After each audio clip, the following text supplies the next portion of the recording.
Hello, fellow human. My name is I, and I'd like to share with you a very mysterious sound. A sound that, by all logic and reason, shouldn't exist, and yet it does. In May of 2013, I traveled to the Amazon in Peru to participate in some spiritual healing ceremonies with a traditional shaman. This was an experience known as ayahuasca. I came back from Peru on fire, talking about miracles and spirits and all kinds of crazy stuff. And a lot of people asked, what the hell happened to you over there? Well, among other things, this sound.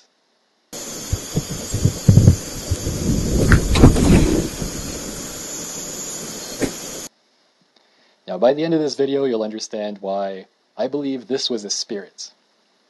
And I know that's a tall statement to make, but hear me out.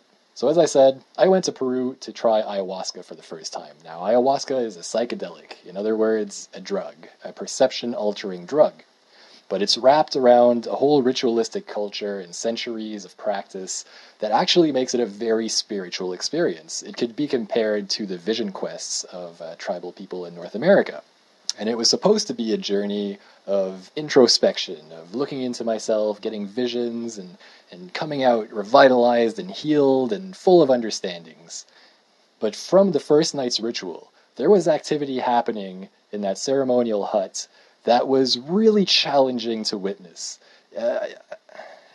And really there's no other word for it but poltergeist activity. There was physical activity happening in that room that made no sense and was impossible. But since there were drugs in my system, it was really hard to tell what was real and what was imagination, even though it seemed so real. But of course, the easy scapegoat was, it's the drugs. The drugs are making me see things and it seems real, but this is a powerful drug, so, it's not real. Now, I had done plenty of research before going over there, and I knew there was beliefs that there were spirits involved in these experiences, but I wasn't prepared for the reality of spirits actually being involved, really showing up and being there. It was quite a thing to live through. And by the end of the first night's ritual, I was just glad I made it out in one piece, and I was never going to touch that stuff again. And I had managed to tell myself it was probably all hallucination. But here's the problem. For the rest of the week, almost every night, I was followed around by what seemed to be a spirit. Now, I'm talking about things like sounds that made no sense. The sound of someone being in the room with me, walking around on the floor, knocking on walls, scraping elbows, and the whole thing. And any time I would come out and shine my flashlight into the corner where it always happens, there would be nothing there, and the sounds would stop completely. And you can imagine, night after night after night of living through this, by the end of the week, I was a wreck. I was sure that I had broken my brain by taking this drug, and I was now crazy, and I would imagine sounds for the rest of my life. I would never sleep again. Because these sounds were so real, but they made no sense. There was never anything there. It would stop when you look. It would come back when you don't. It was pitch black in that jungle. It was terrifying, really, and so challenging to experience. And I had no idea how to understand any of it. And that was until the final night, when I finally realized I could put my voice recorder out and see if this stuff is real. And what do you know?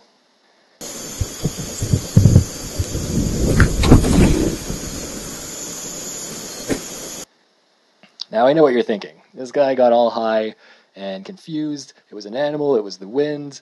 Well, let me give you all the facts and then you can decide. So this is the structure where it all happened. As you can see, it's a basic two-storied structure. You've got 4 rooms downstairs. You've got 4 rooms upstairs. Now this basically breaks down into 3 different sections. You've got the roof, which is made of corrugated metal on a simple wooden frame. And then you've got the upper floor, which is built on a big wooden deck, just like a backyard deck, but huge. And the walls are made of wood too.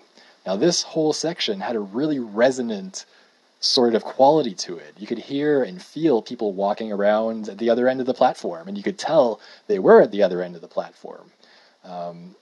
And that's why I'm so certain these sounds were in my room, because you could feel the vibration right there in the corner. You can hear, even through the bed when you had your head on the pillow, you could hear the commotion happening on the floor. This was real physical sounds. And it had absolutely no physical explanation. Now, the only way to get up onto this second story was a very steep ladder over here at this end. My room was the last one at the opposite side. Now, on this night, the final night, I had managed to fall asleep. I had put earplugs in, I was determined to get some rest and to ignore these impossible sounds that were still making me question my sanity. I had put out my voice recorder, and there it was, ready to capture anything that happens in that room. There was no one in any of the upper floor rooms. There was no one in any of the lower floor rooms. I was completely alone in this structure, which sat in the middle of a clearing, with no tall trees near it, no easy way for any animal to get up there. And yet, I capture this sound.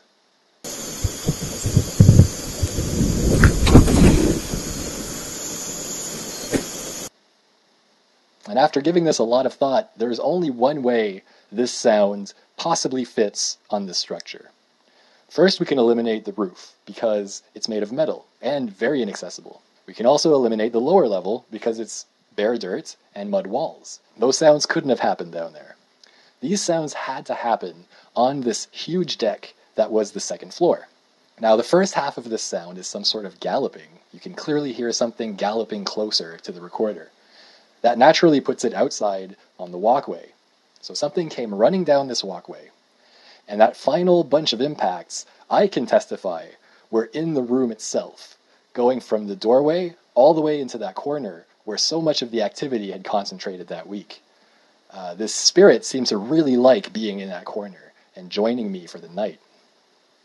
So there's only one way this fits. Something came physically running down the whole length of this walkway and tumbling across my room.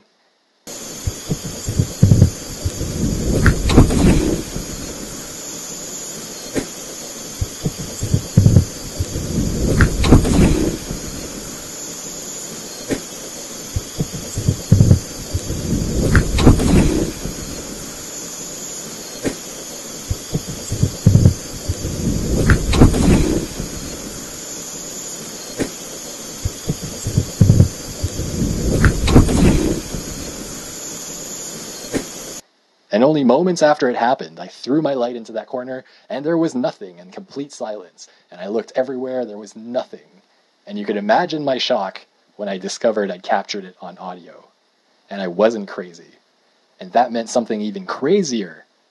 Spirits exist. Now, I can agree that clearly this sounds like an animal. But then you have to ask yourself, how does an animal that gallops, that is as large as a man at least because of the impacts I felt, how does an animal like that get up a steep wooden ladder onto a second-story deck? And why does it go running down a deck, veering into a dead-end room, tumbling into a corner? How does an animal like that disappear into thin air? Did it climb over the walls and jump out the other side? Did it get back out the door and somehow escape in silence? How would an animal that large and noisy poof into thin air or escape without a sound within just a couple of seconds it took for me to get up and throw a light into that corner? I'm telling you, I was there, and this was not an animal. Something physically ran into that room that physically wasn't there. And there are some even stranger qualities to this sound when you really start to pay attention. The actual impact event itself has always sounded off to me. For example, before the first impact even happens, there's a sort of whoosh or a sort of whoosh that sort of builds up. Have a listen.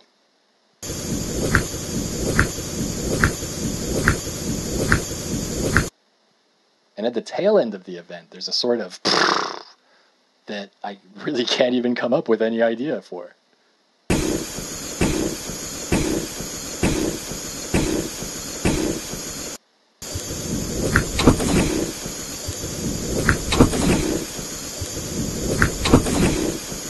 And when I slowed it down to try and figure out any aspect of it, I only ended up with more questions.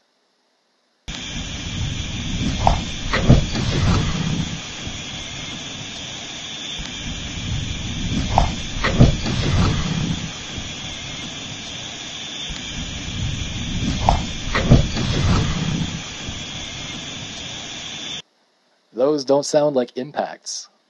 Those sound like wind or something. Strange. Now, full disclosure, I could be hoaxing. I could be lying. There could have been an animal there, and I'm just making it up. I could have manufactured this sound, and none of this can be true. But the thing is, I could never convince anybody, so I'm not going to try.